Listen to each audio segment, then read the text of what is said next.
Morning વિદ્યાર્થી મિત્રો, સાયકોલોજીમાં છઠ્ઠું ચેપ્ટર મનોવિકૃતિઓ, એમાં આજે આપણે મુખ્ય મનોવિકૃતિઓમાં ચિંતા સંબંધી મનોવિકૃતિ વિશે સમજ મેળવવા જઈ રહ્યા છીએ. ત્યારે પ્રશ્ન એ થાય કે વિકૃતિ એટલે શું, તેના લક્ષણો કેવા હોય, શું તેના માટે દરેક વ્યક્તિને સારવારની જરૂર પડે, કઈ કઈ વિકૃતિઓ હોય છે, મનોવિજ્ઞાન કોને વિકૃતિ તરીકે ગણાવે છે અને તેનું વર્ગીકરણ શાના આધારે અને શામાં દર્શાવવામાં આવ્યું છે. મિત્રો, ઇન્ટરનેશનલ લેવલે માનસિક રોગોના વર્ગીકરણને DSMમાં દર્શાવવામાં આવ્યું છે અને તેમાં પણ માનસિક રોગોનું વર્ગીકરણ તેના લક્ષણોને આધારે કરવામાં આવ્યું છે. મનોવિકૃતિ કોને કહેવાય, કોને ગણાવે છે સાયકોલોજી, તો એમાં ઘણી બધી વિકૃતિઓ છે. ચિંતા સંબંધી મનોવિકૃતિ, શરીરરૂપ વિકૃતિઓ છે, વિઘટનાત્મક વિકૃતિ, મનોદશાની વિકૃતિઓ, છિન્ન મનોવિકૃતિ, નશીલા પદાર્થ સંબંધિત મનોવિકૃતિ, બાલ્ય અને તારુણ્યની વિકૃતિઓ તેમજ વ્યક્તિત્વ વિકૃતિઓનો સમાવેશ કરી શકાય. પરંતુ અહીંયા આપણે મુખ્ય મનોવિકૃતિઓમાં ચિંતા સંબંધી મનોવિકૃતિઓ, એના પેટા પ્રકાર, મનોદશાની વિકૃતિઓ અને શીખવાની ક્રિયા સંબંધી વિકૃતિઓનો અભ્યાસ કરીશું. વિદ્યાર્થી મિત્રો, ચિંતા સંબંધી મનોવિકૃતિના પ્રકારો જણાવો, મનોદશાની વિકૃતિના પ્રકારો જણાવો અને શીખવાની ક્રિયા સંબંધી વિકૃતિઓના પ્રકારો જણાવો, એવો ટૂંકો પ્રશ્ન પૂછાય છે. એની સાથે આ જે 3 પ્રકારો છે, મુખ્ય મનોવિકૃતિઓ છે, એ પણ 3 માર્ક માટે આપણા માટે ખૂબ જ મહત્ત્વની છે, એટલે એક્ઝામ માટે એની આપણે તૈયારી કરીશું. એમાં સૌ પ્રથમ છે ચિંતા સંબંધી મનોવિકૃતિમાં પણ પેટા 3 પ્રકાર છે. સામાન્યકૃત વિકૃત ચિંતા, વિકૃત ભય. વિકૃત ભયના પેટા 3 પ્રકાર છે, જે 3 માર્કના પ્રશ્નમાં પૂછાય છે. વિશિષ્ટ ભય, સામાજિક ભય અને ખુલ્લી જગ્યાનો ભય. ત્રીજી વિકૃતિ છે અનિવાર્ય વિચાર દબાણ અને અનિવાર્ય ક્રિયા દબાણ. મિત્રો, આ વિકૃતિના લક્ષણોની સાથે એના ઉદાહરણ પણ MCQ માટે ખૂબ જ મહત્ત્વના છે. એટલે ઉદાહરણને આધારે તમારે વિકૃતિનો કયો પ્રકાર છે તે દર્શાવવાનો હોય છે.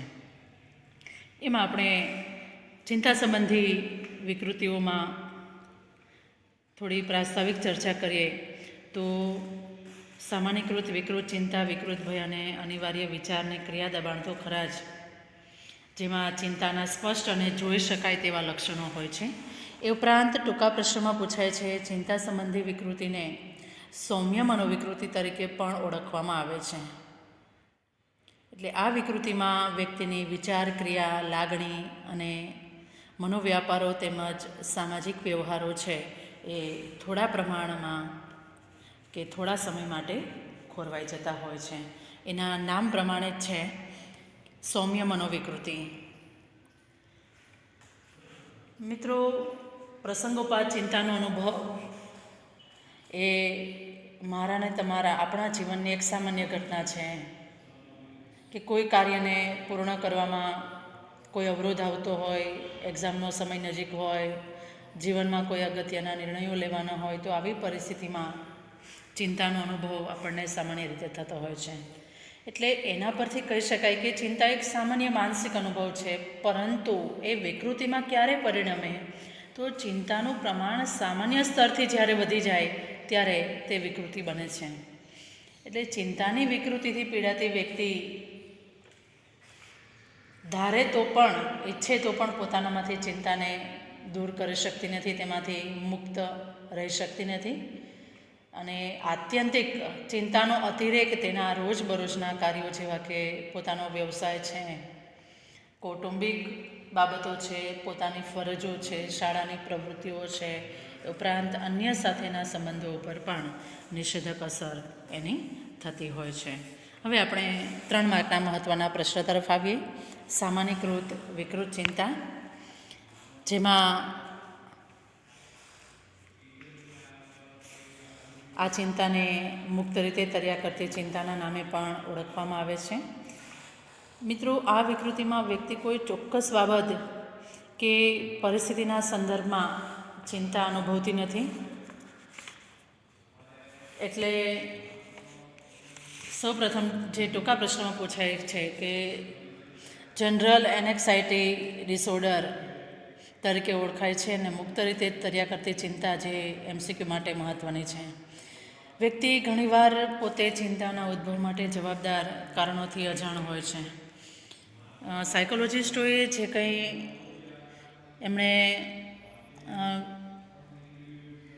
સંશોધન કર્યું છે, અભ્યાસ કર્યો છે, એના આધારે જન સમુદાયમાં એનું પ્રમાણ 3.1% જેટલું છે. એટલે કે આશરે 6.8 મિલિયન યુવાનો છે આ વિકૃતિની લાક્ષણિકતા ધરાવે છે.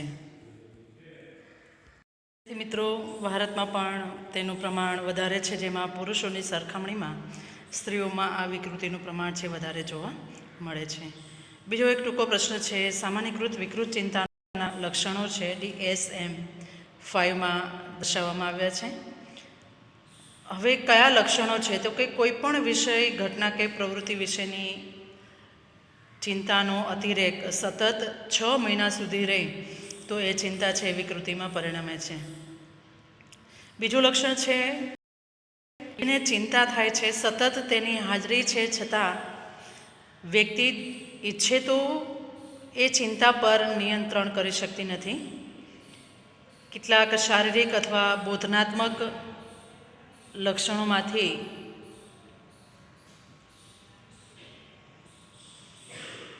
કોઈ પણ ત્રણની હાજરી હોવી, જેવી કે જલ્દીથી થાકી જવું, ધ્યાન ટકાવી રાખવામાં મુશ્કેલી, કોઈ પણ કાર્ય કરતી વખતે એકાગ્રતા જળવાતી નથી, શારીરિક રીતે પણ ખૂબ અસ્વસ્થતાનો અનુભવ થાય, અતિરેક કક્ષાની સંવેદનશીલતા એટલે કે સંવેદનશીલતાની બાબતમાં પણ વધારે પડતી લાગણીશીલ વ્યક્તિ જોવા મળે અને સ્નાયુવિક તંગદિલીની સાથે ઊંઘમાં વિક્ષેપ જોવા મળે છે. મિત્રો, આ જે 6 લક્ષણો આપ્યા છે એમાં ઓછામાં ઓછી જો 3ની હાજરી હોય તો વ્યક્તિ છે એ વિકૃત ચિંતા છે એનો પેશન્ટ બની જાય છે. એ ઉપરાંત મોટાભાગના લોકોમાં વધારે પડતો પરસેવો થવો, ઉબકા આવવા,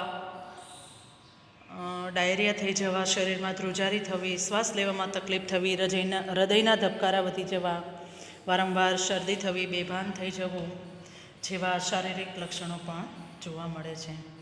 મિત્રો, એ ઉપરાંત જનરલ એનેક્સાઇટી ડિસઓર્ડરના માનસિક લક્ષણોમાં એકાગ્રતાની પણ અશક્તિ, મનમાં અશાંતિનો અનુભવ થાય, વિચારો પર નિયંત્રણ ન રહે, વાણીમાં અચકાટ અનુભવાય, તોતડાપણો અનુભવાય અને મૃત્યુનો ભય વગેરેનો પણ સમાવેશ કરી શકાય.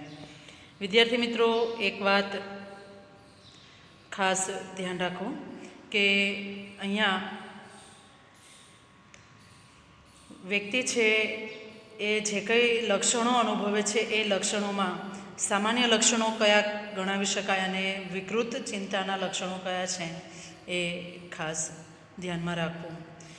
વ્યક્તિને આવી અનુભવાતી અનિયંત્રિત ચિંતાને કારણે રોજબરોજની પ્રવૃત્તિની ક્રિયાશીલતા છે ઘણીવાર અવરોધાતી હોય, પોતાની જવાબદારી છે યોગ્ય રીતે નિભાવી શકતી નથી અને પરિણામે પોતાના પરિવાર અને વ્યવસાયમાં પણ સંબંધો જાળવી રાખવા કે પોતાના રૂટીન કાર્યો છે સમય મર્યાદામાં પૂર્ણ કરવામાં મુશ્કેલી અનુભવતી હોય છે.